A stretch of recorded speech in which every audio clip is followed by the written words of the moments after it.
नमस्कार, मैं हूं दीपांशी पुहाल और आप मेरे साथ देख रहे हैं उदय न्यूज लाइव। आइए रुक करते हैं कुछ खास खबरों की ओर। गांव मसेरी के 3 से 12 साल के बच्चों ने साइकिल रैली निकाल 26 जनवरी के लिए दिल्ली पहुंचने के लिए लोगों को किया जागरूक। 26 जनवरी को होने वाले ट्रैक्टर मार्च को लेकर जहां पंजाब के अलग अलग गाँव में तैयारियां जोरों पर है, तो वहीं मोगा के गांव मसेरी के बच्चों द्वारा साइकिल रैली निकालकर दिल्ली जाने के लिए लोगों को प्रेरित किया। इस रैली में 3 साल से लेकर 12 साल के बच्चों ने हिस्सा लिया। ट्रैक्टਰਾਂ ਦੇ ਝੰਡੇ ਕਿਉਂ ਲਾਏ? ਕਾਲੇ ਕਾਨੂੰਨ ਰੱਦ ਕਰਨ ਵਾਸਤੇ। ਕਾਲੇ ਕਾਨੂੰਨ ਰੱਦ ਕਿਉਂ ਕਰਾਉਣੇ? ਮੋਦੀ ਆਪਣੀ ਟਰੈਕਟਰ ਟਰਾਲੀ ਜਿਹੜੇ ਦਿੱਲੀ ਨੂੰ ਗਈਆਂ ਉਹ ਲੈ ਲੂਗਾ। ਫਿਰ ਆਪਾਂ ਕੀ ਕਰਨਾ? ਆਪਾਂ 26 ਤਰੀਕ ਨੂੰ ਦਿੱਲੀ ਜਾਣਾ। ਅਸੀਂ ਬੱਚਿਆਂ ਨੇ ਰੈਲੀ ਕੱਢੀ ਆ।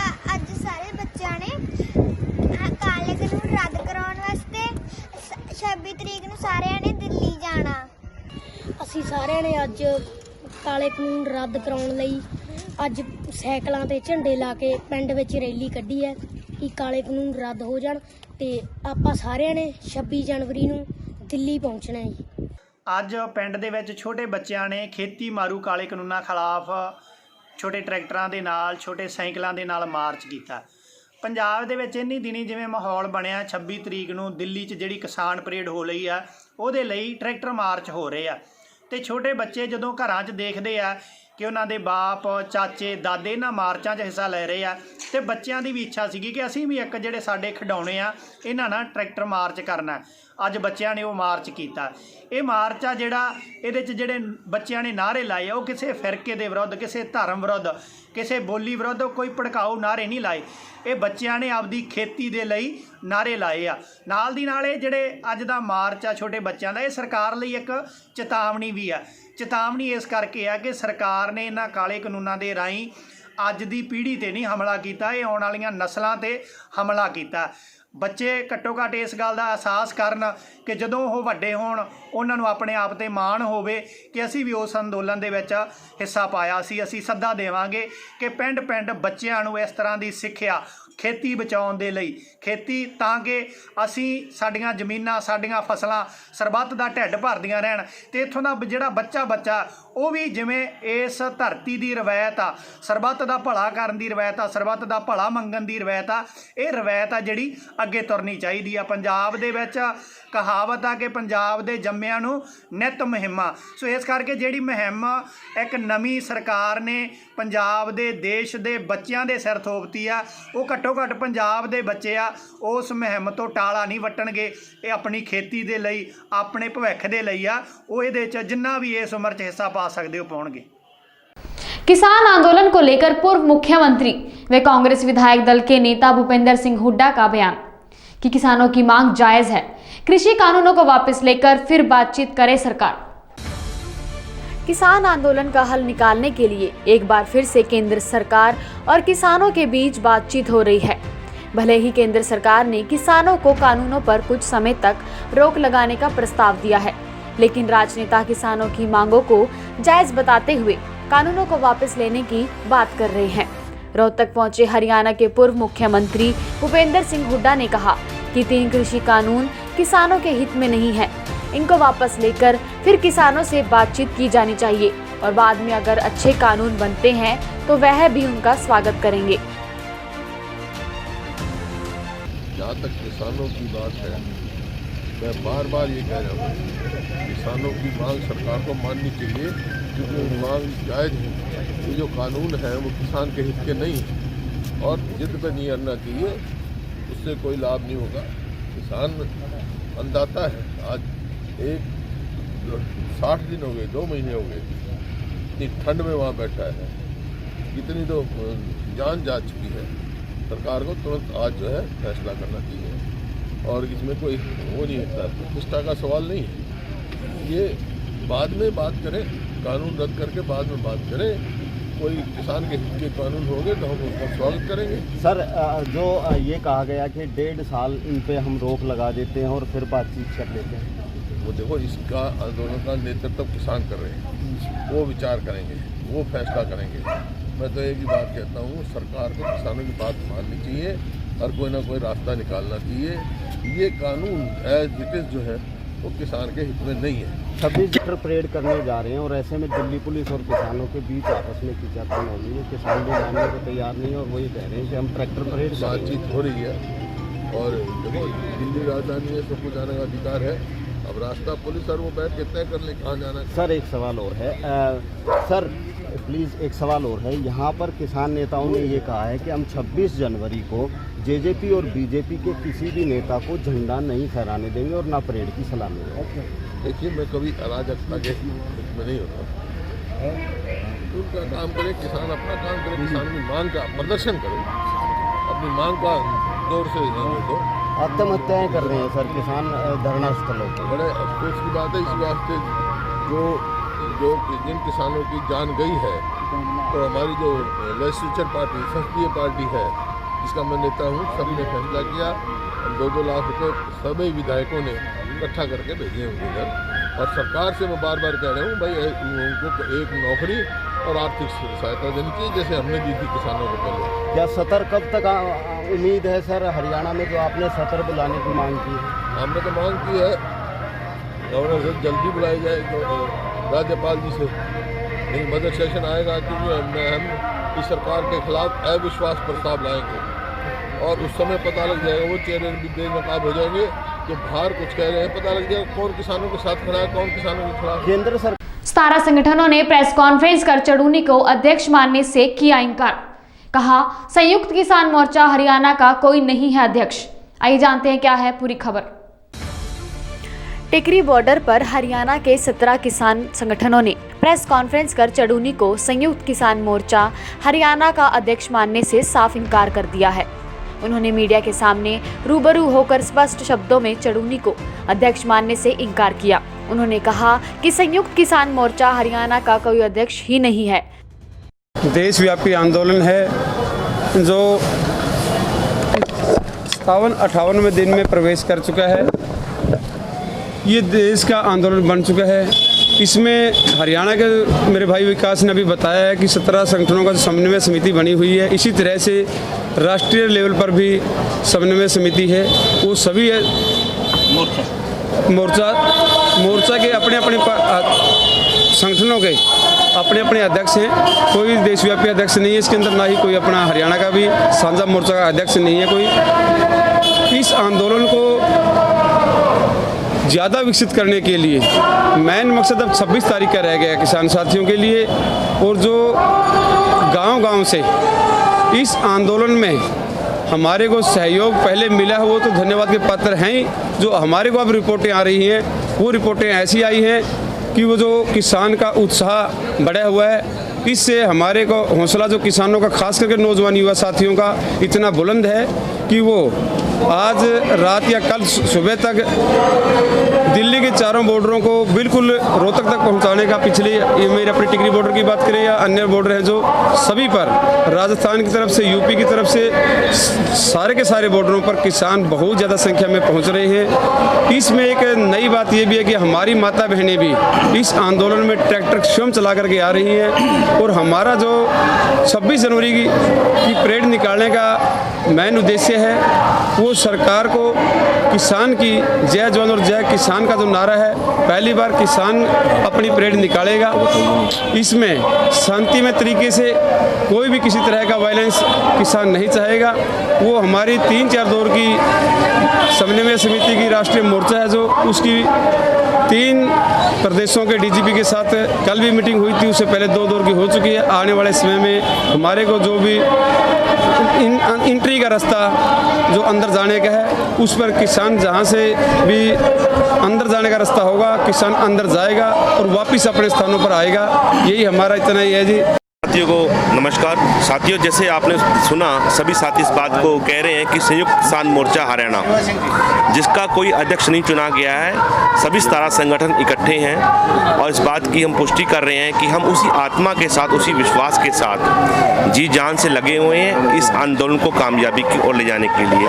अगर कोई साथी या किसी साथी के द्वारा निजी महत्वाकांक्षा को लेकर ऐसे विचार आते हैं उसका हम खंडन करते हैं और आने वाले समय में जो हमारा प्रोग्राम प्रोग्राम है जिस प्रकार से हमने बनाया हुआ है 26 जनवरी का गणतंत्र दिवस, किसान इस बार जय जवान जय किसान के नारे को सार्थक सिद्ध करता हुआ इस बार अपनी भागीदारी किसान की इस बार पूरे भारत में होगी, ऐसी हम कामना करते हैं। करता हूँ आपको और आपका धन्यवाद भी करता हूँ कि आप हमारी आवाज़ सुनने के लिए, किसानों की आवाज़ उठाने के लिए यहाँ पहुँचे हैं। मेरे पास कोई शब्द नहीं, किन शब्दों में हम धन्यवाद करें। जैसे हमारे विकास सर भाई ने बताई कि मेहनत तो बहुत कर रहे हैं, लेकिन अभी तक पत्रकार छायाकार बंधुओं के सामने नहीं आए। आज मेरे ख्याल में पहली बार था टिकरी बॉर्डर पे है। यहाँ हम लगातार इसके ऊपर बने हुए, चाहे यहाँ का बॉर्डर है, चाहे संगू बॉर्डर है, चाहे शाहजहाँपुर बॉर्डर है, चारों तरफ से दिल्ली घेरी हुई है। हम सभी किसानों ने, जितने भी 17 संगठन हैं और 2-3 जो नहीं आए, उनकी सहमति हमारे पास फोन के जरिए हमने ले ली। इससे पहले हमें कई बार हिसार के अंदर मीटिंग करी, सारे संगठन साथ में थे हमारे साथी सभी। उसके बाद फतेहाबाद के अंदर करी, फतेहाबाद के अंदर जो मीटिंग हुई, सभी किसान साथी हमारे जो लीडर हैं, ये मेरी अध्यक्षता में की गई थी मीटिंग, जिसमें हमारे जो शीर्ष नेता सारे ही थे उसमें, और उसमें ये फैसला लिया गया था। अब मैं नाम लूँ तो मैं ये भी बता दूँ कि जो हमारे भारतीय किसान यूनियन के जो अध्यक्ष हैं गुरनाम चडूनी जी, वो भी इस मीटिंग के अंदर शामिल थे, ये सभी शामिल थे। वहाँ ये फैसला लिया गया था कि भाई हमारे 17 संगठन इकट्ठे होकर के ये आंदोलन, जो 3 काले कानून है, farmer produce trade and commerce, essential commodity act 1955 और कॉन्ट्रैक्ट फार्मिंग का, तीनों के तीनों जो काले कानून हमारे थोपे गए हैं बगैर मांगे, किसी ने नहीं मांगे, ये बगैर संसद में चर्चा किए, बगैर किसान संगठनों को बुलाए हुए हमारे पर धक्के से थोपे जा रहे हैं। तो उस दिन ये फैसला ले लिया गया था कि भाई इसका प्रावधान नहीं होगा किसी प्रकार का। ये सारे संगठन इकट्ठे रहेंगे, इकट्ठी ही बात करेंगे और चर्चा करके जो आंदोलन की रूपरेखा तैयार की जाएगी वो हमारी होगी। और उस हिसाब से आगे जो संयुक्त मोर्चा बना है, जो सेंटर का हमारे 500 से ऊपर जो संगठन है, उसके आह्वान पर जैसे जैसे हमारे को आदेश देते जाएंगे, उसी प्रक्रिया में हम उनकी आगे पालना करते चले जाएंगे। तो मैं तो ये बताना चाहूँगा आपको, हमारे सारे संगठन बढ़िया काम कर रहे हैं, हमारे सारे पूरे देश के अंदर जन आंदोलन बन चुके हैं ये, और अब कोई कोर कसर बाकी नहीं रही है। हमारे युवा साथी, हमारी माताएं बहनें सारे के सारे साथ हो चुके हैं। जब मातृशक्ति साथ आ जाती है तो ये समझो कि जीत दूर नहीं है। और ये आपके सामने है कि जीतेंगे और जीतेंगे, और जब तक अड़े रहेंगे, डटे रहेंगे, जब तक तीनों काले कानून वापस ही नहीं हो जाते। और मैं साथ साथ ये बात कहूँगा, MSP का, मिनिमम सपोर्ट प्राइस, न्यूनतम समर्थन मूल्य का कानून नहीं बढ़ जाता तब तक। ये कानून चाहिए हमें लिखित में, नहीं ऐसे झूठे आश्वासन, कभी कह देते हैं कि कमेटी बना दी, कभी कह देते हैं कि 2 साल का 3 साल का टाइम दे देते हैं। ये बिल्कुल छलावा है। और हमारे बीच में कुछ शरारती तत्व घुस भी रहे हैं और घुसने की कोशिश भी कर रहे हैं। और ये सरकारें, जो हमारी हरियाणा की सरकार, बीजेपी और JJP की सरकार है, संयुक्त सरकार, वो हमारे बाधा डालती रही है बीच बीच में, कभी कभी मुद्दा उठा दिया, कभी कोई मुद्दा उठा दिया, और अब भी उसी प्रक्रिया में ये भी उसी का हिस्सा है। तो हम ये हमारे सभी साथी, सारे 16-17 संगठन इकट्ठे होकर के यही निवेदन करते हैं, और आप छायाकार पत्रकार बंधुओं के माध्यम से, कि आप चौथा स्तंभ कहलाया जाता है, आप हमारी बात को पहुँचाएँ। और अब जो मौके की बात है, अब हम 23 जनवरी को हमारे सभी टोलों के ऊपर हम रक्तदान शिविर मनाएंगे। और सुभाष चंद्र बोस की जयंती है 23 तारीख को, जिन्होंने ये नारा दिया था कि तुम मुझे खून दो, मैं तुम्हारी आज़ादी दूंगा, उस व्यक्तित्व का हम जो कल है रक्तदान शिविर भी लगा रहे हैं, कई जगह हमने लगा भी लिया। और अब जो सीधा टारगेट 26 तारीख के ऊपर हमारा है कि दिल्ली की सड़कों पर और चारों तरफ, और हमारे दिल्ली के चारों बॉर्डरों के ऊपर इतनी जनता, इतने ट्रैक्टर, इतनी माता बहनें और युवा होंगे, और अनुशासन प्रिय, कोई भी किसी प्रकार का डिसिप्लिन तोड़ने का काम नहीं करेंगे। और सर, हमारे जो किसान साथी हैं या हमारे जो अगुवा हैं, वो कोई भी किसी प्रकार की इसमें कोई कोर कसर नहीं छोड़ेंगे, कोई कोताही नहीं बरतेंगे, कोई कानून हाथ में नहीं लेंगे। और इस तरह का अगर कोई बीच में घुसता है, बकवासबाजी करता है, तो हमारा किसान भाई नहीं हो सकता वो। तो मैं तो यही निवेदन करूँगा कि हमारा ये जो है आंदोलन सही दिशा में है, और इसको कोई तोड़ने की कोशिश करे तो सभी हमारे किसान साथियों से और आपके माध्यम से कि भाई तोड़ने नहीं दिया जाएगा, इसमें किसी प्रकार की कसर नहीं छोड़ेंगे और यहाँ से जीत कर ही लौटेंगे। मेरी तो यही निवेदन है आप सभी साथियों से, आप सभी पत्रकार बंधुओं से। अभी हमारे अपने सत्यवार पूनिया जी, हरियाणा की जब पिपली के अंदर रैली हुई थी, कुल 17 किसान संगठन इकट्ठे हुए थे, जो संघर्षशील किसान संगठन मैं जिनको कहूँगा, और जिनके ऊपर जिनका एक रिकॉर्ड है, जिनका एक रिकॉर्ड आप सरकारी तौर पर भी निकाल सकते हैं, उनके ऊपर मुकदमे भी चले हुए हैं, उनकी मीटिंगों के भी रिकॉर्ड हैं, उनके फ़ोटोज़ भी हैं, जो काम करने वाले लोग हैं।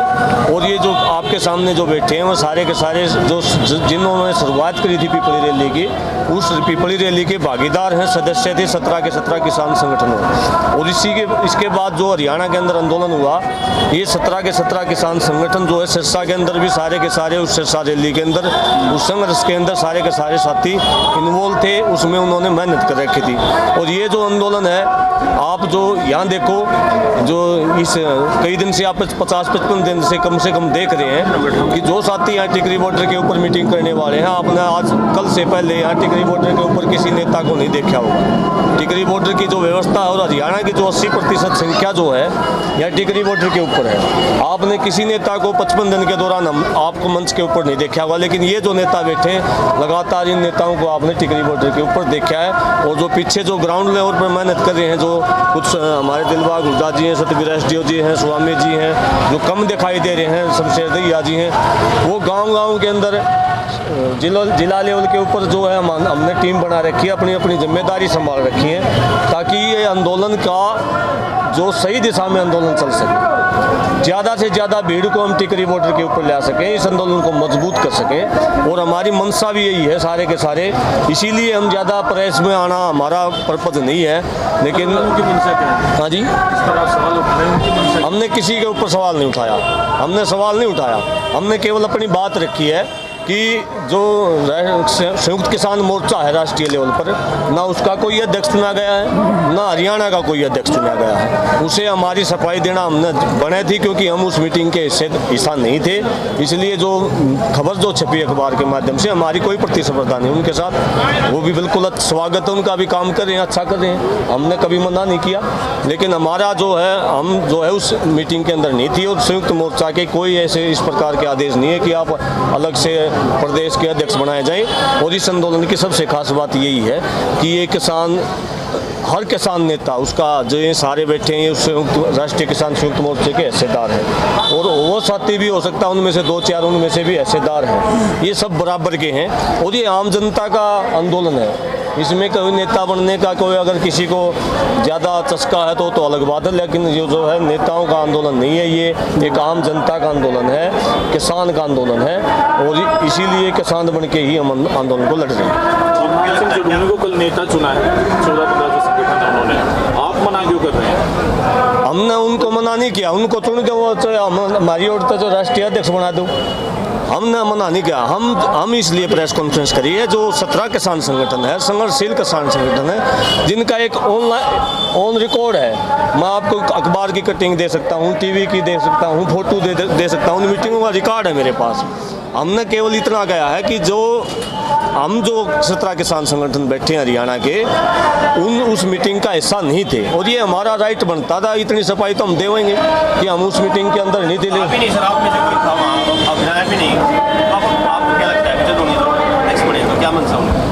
देखो, उनकी मनसा तो वही बता सकते हैं, हम उनके बारे में कुछ भी नहीं कहना चाहते। हमारा ध्यान है 26 जनवरी के ऊपर, और 26 जनवरी ही हमारा पर्पज है, और किसान आंदोलन नहीं हमारा पर्पज। उन्होंने बताया वो 15 जो संगठन है वो हरियाणा, आप 17 अलग बता रहे हैं, टोटल कितने संगठन? देखिए, वैसे तो संगठन में कोई भी आदमी कह सकता है, कोई संगठन का ऑनलाइन और रिकॉर्ड तो है नहीं। मैं आपसे जो बात कर रहा हूँ ना, इनका जो ये संगठन बैठे हैं, आप पहले भी आपने समाचार पत्रों के हरियाणा का कोई अध्यक्ष चुना के अंदर पढ़ा होगा, 17 किसान संगठन हरियाणा के अंदर काम कर रहे हैं। मैं कुछ भी नहीं कहना चाहता, मैं सिर्फ इतना कहना चाह रहा हूँ, उस मीटिंग का ये किसान संगठन हिस्सा नहीं। सीआईए सिरसा की टीम द्वारा गाड़ियों की फर्जी आरसी बनाने वाले शातिर गिरोह का पर्दाफाश। सीआईए टीम ने गिरोह के मुख्य सरगना को काबू करने में बड़ी सफलता हासिल की है।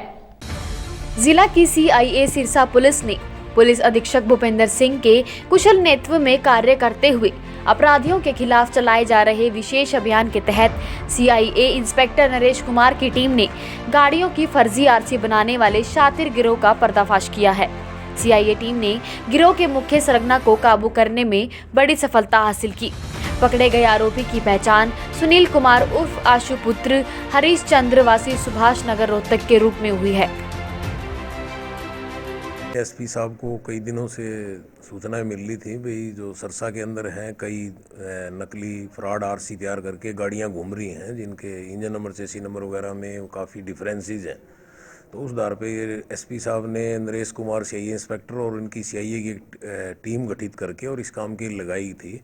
और इस काम में इन लोगों ने फिर 14 तारीख को, आपको जैसे पहले भी पता लग गया होगा कि 14 तारीख को इन लोगों ने उसमें सफलता मिली और इनकी टीम एसआई राजकुमार, ओम प्रकाश और नरेश कुमार इंस्पेक्टर और इनकी टीम ने मिलकर वो 3 गाड़ियां उस दिन पकड़ी थी। एक स्विफ्ट डिज़ायर थी और एक रिट्स गाड़ी थी, एक ईटोस गाड़ी थी। तो उनकी जब आरसी वगैरह और वो चेक किए गए तो उस टाइम उसमें काफ़ी फर्जीवाड़ा नज़र आया और ये पता लगा कि आरसी के अंदर काफ़ी चेंजमेंट की हुई है। स्टार लगाया हुआ है, इंजन नंबर चेसी नंबर आगे हैच लगाया हुआ है। तो इस आधार पे पुलिस ने मुखबरी के आधार पे और उस गाड़ियों के आधार पे पुलिस ने सुनील शिकारा जो लड़का जो अरेस्ट किया हुआ है, पुलिस रिमांड के ऊपर है, रोहतक का रहने वाला है, सुभाष नगर का, इसको काबू किया और ये मुकदमा दर्ज किया। और जिसमें ये गिरफ्तार हुआ तो इसने फिर जो आगे इसने बात बताई तो 3 गाड़ियां उसी दिन मिल गई थी। फिर इसके फर्दिंग साहब के आधार पे, इसके डिस्क्लोजर पे और अधिक पूछताछ करके तो ये तथ्य सामने आए कि ये सभी गाड़ियां ये यमुनानगर जगाधरी अथॉरिटी से इसने रजिस्ट्रेशन के अंदर गड़बड़ करके तैयार की हुई हैं। और ये गाड़ियां इसने बताया कि ये गाड़ियां ये महाराष्ट्र, कर्नाटक, पश्चिम बंगाल और अन्य स्टेटों से जो फाइनेंस की गाड़ियां होती हैं वहाँ से बोली में चोरी छिपे बोली में बोल के लगा के और नकली दस्तावेज बैंक अथॉरिटी के तैयार करके गाड़ियां ले आते थे। और यमुनानगर इन्होंने, अब इनके आदमी थे जो एक इनका जो साथी है सुमीत है गुड़गांव में, उसने उनकी मुलाकात करवाई। इसकी राजेंद्र है एक डांगी वहाँ पर कलरक, रजिस्ट्री कलरक, एक अमित कुमार है सरल केंद्र में, वहाँ रजिस्ट्रेशन अथॉरिटी में लगे हुए हैं। उनसे इनकी मुलाकात होगी और इनकी बातचीत हुई भी 60-65 हज़ार रुपये हम पर गाड़ी लेंगे, आपकी आरसी करके तैयार करके दे देंगे। उसके बाद इन लोगों ने उस तरह करीब 400-500 करीब गाड़ियां जो अब तक प्रथम, अभी तो तफ्तीश जारी शुरू हुई है कि आपको पता है कि क्रिमिनल आदमी है, इतना जल्दी कहाँ सच्चाई बताएगा, लेकिन अभी तक 500 गाड़ियों के बारे में 400-500 करीब हमें पता लगा है कि जिनमें इन्होंने ऐसे स्टार हैच लगा के और दस्तावेज नकली तैयार करके और ये गाड़ियाँ ली हुई हैं।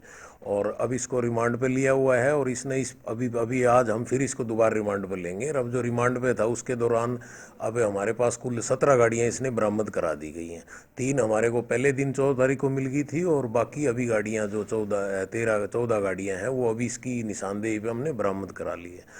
ये एक बड़ा पूरे इसने तकरीबन 400-500 गाड़ियाँ ऐसे कर रखी हेरा फेरी, जो काफ़ी बड़ा है। और ये इन्होंने कोई एक स्टेट में नहीं है, काफ़ी उत्तर भारत के लेवल का अपराध है और पूरे उत्तर भारत में इन लोगों ने इस तरह गाड़ियाँ बेच रखी हैं, फर्जी तैयार करके यमुनानगर रजिस्ट्रेशन अथॉरिटी से बनवा रखी हैं।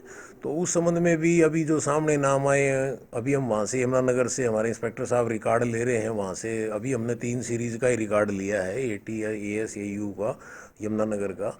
तो उसमें भी काफ़ी एंट्रियाँ हैं, जो काफ़ी गाड़ियाँ ऐसी नज़र आ रही हैं जिन पे स्टार और हैच लगाया हुआ है, जो इन्हीं का है।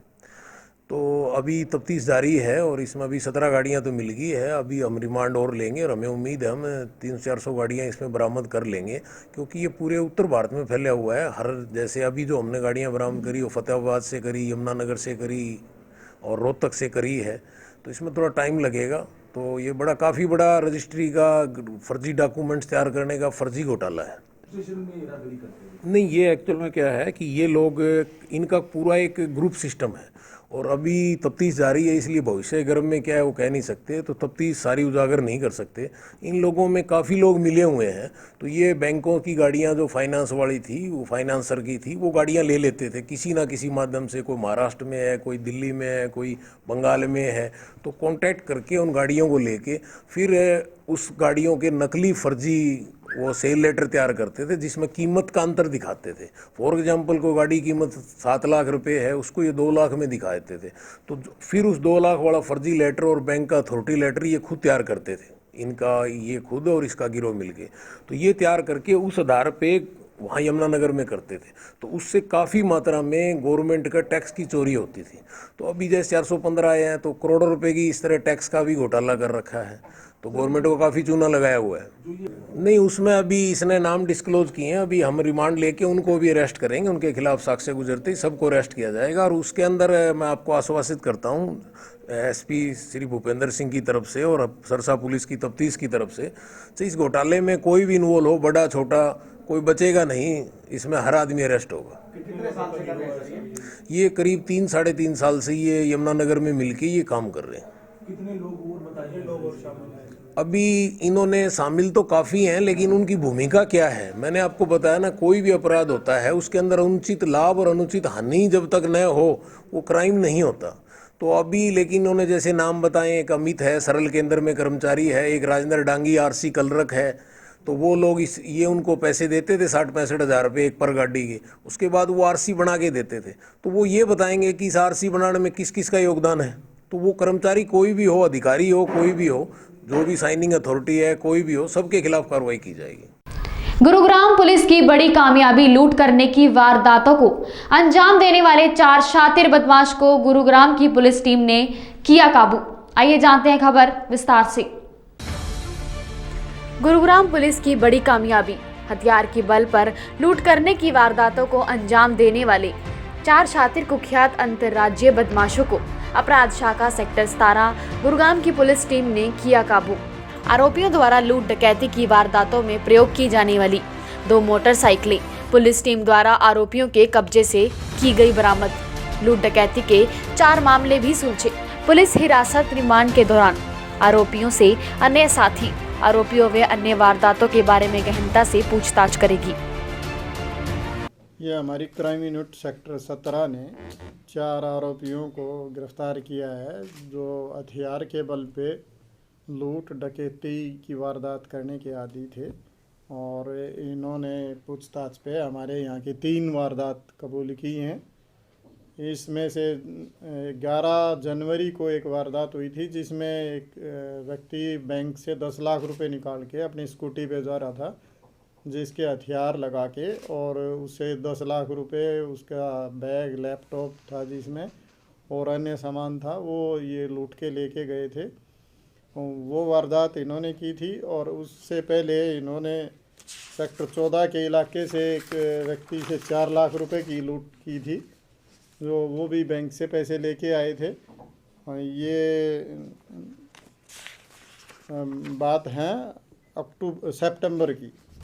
उससे पहले इन्होंने 2019 में एक पेट्रोल पंप का कर्मचारी जो बैंक में 8.5 लाख रुपए जमा कराने जा रहा था, जिसको हथियार दिखा के और चक्कू मार के और 8.5 लाख रुपए ये लूट के लेके गए थे। और इन्होंने दिल्ली में भी इस तरह की वारदातें कर रखी हैं। तो ये इंटरस्टेट गैंग था एक, जो लगातार लोगों की रेकी करके बैंक के आसपास या जो ऐसी जगह थी जहाँ से पैसे का लेन देन वाले लोगों का आना जाना था, उस जगह पर रेकी करके, और जो आदमी अकेला पैसे लेके जाता था उसको टारगेट करके ये उनसे पैसे लूटते थे। उसको हमने जो ये 4 लोग अरेस्ट करे हैं, इनके नाम, एक का सुरेंद्र और सोनू, दूसरे का सुरेश उर्फ बिट्टू, और एक का संदीप पुत्र राम मेहर सिंह, और एक श्रवण कुमार उर्फ सिकंदर है। ये एक हिसार में हांसी का रहने वाला है, 2 बहादुरगढ़ के रहने वाले हैं, और एक पानीपत का रहने वाला है। सर ये कब से एक्टिव थे और मेन सरगना इसमें अरेस्ट है क्या? हाँ, मेन सरगना इसका बिल्कुल गिरफ्तार हम कर चुके हैं। ये 3 लोग मोटरसाइकिल पे आते थे और इनके 2 साथी इनको पीछे से सपोर्ट करते थे। हमने 4 लोग इसमें अरेस्ट कर लिए हैं, और जो भी इनके शामिल हैं उनकी भी तलाश की जा रही है। और ये पिछले 2 साल से एक्टिव थे और आज तक पकड़े नहीं गए थे इस मामले में। ये तो अब भी बड़ी मेहनत करके इनके बारे में हमने सूचना जुटाई। जब से ही हम लगे हुए थे, जब ये वारदात करना इन्होंने शुरू किया था यहाँ, लेकिन धीरे धीरे करके ये 3 वारदात कर चुके थे। तो अब हमने इनको आखिरकार गिरफ्तार किया। रिकवरी हुई है? हाँ, रिकवरियाँ भी हुई हैं। 2 मोटरसाइकिल जो इन्होंने यूज़ की थी पैसे लूटने के लिए, वो हमने रिकवर की हैं। और आज हम अदालत में पेश करके इनका पुलिस रिमांड ले रहे हैं। उसके बाद इन्होंने जो और रिकवरी है उसके बारे में अपनी डिस्क्लोज़र दिए हैं, उसके अनुसार आगे की रिकवरीज की जाएंगी। कहाँ से गिरफ्तार किए हैं? ये गुड़गांव से ही गिरफ्तार किए। ये कल भी यहाँ पे एक वारदात को अंजाम देने के लिए, रेकी करने के लिए आए हुए थे और हमने इनको वहाँ से अरेस्ट। क्या ये वारदात करके यहाँ से चले जाते थे? ये तुरंत ही यहाँ से चले जाते थे मोटरसाइकिल पे। और इनका तरीका वारदात ये था, 3 लोग वारदात करते थे, उसके तुरंत बाद एक आदमी बस में बैठ जाता था, 2 आदमी मोटरसाइकिल पे जाते थे और आगे जाके एक आदमी फिर उतर के अपने कहीं दूसरी साधन से चला जाता था, फिर अकेला आदमी जाता था। और रास्ते में ये पहले भी मोटरसाइकिल की जो नंबर प्लेट है वो फर्जी लगा के लेके आते थे और रास्ते में उस फर्जी नंबर प्लेट को भी चेंज करते थे, दूसरी फर्जी नंबर प्लेट लगाते थे। इस तरह का तरीका यूज़ करते थे। पहले कितने आपराधिक मामले दर्ज हैं? इनकी पूरी हिस्ट्री अभी खंगाली जा रही है और ये पहले भी कई मुकदमों में अरेस्ट हो चुके हैं, हथियार रखने के और इस तरह के। लेकिन लूट की वारदात में ये अभी तक अरेस्ट नहीं हुए थे, तो उसमें अब हमने गिरफ्तार किया पूछताछ करके। इनके बाकी जितने भी अपराध जहाँ इन्होंने किए, हम उन संबंधित थानों को भी सूचित करने जा रहे हैं। ये सर इतनी बड़ी रकम लूटते थे, कोई बात सामने आई कि क्या करते थे उसका? कहीं ये कोई तो अपना कर्जा उतारने के लिए ये काम करते थे, कई ने अपना जो इनका सिस्टम ऐसा था, जुआ खेलते थे, उसमें जुआ सट्टा उसमें रकम हार चुके थे, उसका इन्होंने वो कर्जा उतारा है। इस तरह की चीज़ें थी उसमें। उन सारी चीज़ों को हम खंगाल रहे हैं और वो जो भी इसके पूरी डिटेल है वो पता की जा रही है। क्वालिफिकेशन भी है नहीं, अभी क्वालिफिकेशन इसमें सरवण। सर जो 10 लाख की लूट में हथियार यूज किया गया था, क्या उसकी रिकवरी हो गई है? हाँ, अभी उसका इन्होंने कन्फेशन किया है और वो अब पुलिस रिमांड लेने के बाद उसकी रिकवरी की जाएगी। क्या क्वालिफिकेशन है इसमें? है अभी इनकी क्वालिफिकेशन के बारे में जानकारी नहीं दे पाएंगे, पूरी डिटेल हम आपसे बाद में शेयर करेंगे। व्हीकल यूज होता था जो वारदात में, चोरी का होता था कि या खाली फर्जी प्लेट? नहीं, उस पर नंबर प्लेट फर्जी लगाते थे। व्हीकल इनका एक मोटरसाइकिल वैसे चोरी की भी शायद इनसे बरामद हुई है, लेकिन इनका जो तरीका वारदात ये था कि ये फर्जी नंबर प्लेट लगा के और ये वारदात को अंजाम देते थे और रास्ते में उसको भी फिर चेंज करते थे ताकि सीसीटीवी फुटेज वगैरह में कोई चीज़ इनकी ना आए, ताकि ये पकड़े ना जा सके। क्या एज ग्रुप है सर इनका? सबका एज ग्रुप 25 से 30 साल। इसी के साथ अब मुझे दीजिए इजाजत, फिर मिलेंगे आपसे कुछ नई खास खबरों के साथ। नमस्कार।